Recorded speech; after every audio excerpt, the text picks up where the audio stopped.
Bogus તબીબી degree આપનાર રશેશ ગુજરાતીની ક્રાઇમ કુંડળી, કોંગ્રેસના આ પદનો હતો પ્રમુખ. બોગસ, ડુપ્લિકેટ, નકલી આ શબ્દો છાસવારે સાંભળવા મળે છે, જેમાં હોસ્પિટલ, કોર્ટ, ટોલ નાકા સહિતની ખાદ્ય ચીજોથી લઈને તમામ બાબતોમાં નકલીની બોલાબાલા છે. ત્યારે સુરતમાં નકલી ડોક્ટર બનવાની જાણે કંપની હોય તેવું સામે આવ્યું છે.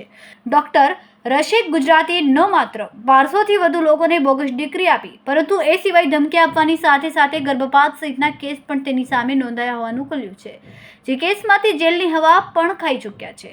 બોગસ મુન્નાભાઈ MBBS બનવાના કૌભાંડમાં ઝડપાયેલ રશેદ ગુજરાતી કોંગ્રેસનો નેતા હોવાનું સામે આવ્યું છે. રશેદ ગુજરાતીની નિમણૂક 2019માં કોંગ્રેસ દ્વારા સુરત ડોક્ટર સેલના ચેરમેન તરીકે કરાઈ હતી. ગુજરાતના ડોક્ટર ચેરમેન હેમાંગ વસવાડા દ્વારા રશેદ ગુજરાતીને આ પદ સોંપવામાં આવ્યું હતું. રશેદ ગુજરાતી સુરતમાંથી બોગસ ડોક્ટરો તૈયાર કરતો હતો અને રશેદ ગુજરાતી કોંગ્રેસનો કાર્યકર્તા હોવાનો પુરાવો સામે આવ્યો છે. હાલ રશેદ પાંડેસરા પોલીસની સકંજામાં છે. કેમેરામેન સેનિલ વિરાણી સાથે વિશાલ છેઠા, માનવ પ્રભા ન્યૂઝ, સુરત. અમારા વિડિયોની નવી અપડેટ મેળવવા માટે સબસ્ક્રાઇબ કરો માનવ પ્રભા ન્યૂઝ ચેનલને. બેલ આઇકન ક્લિક કરો લેટેસ્ટ વિડિયો સૌથી પહેલા મેળવવા માટે.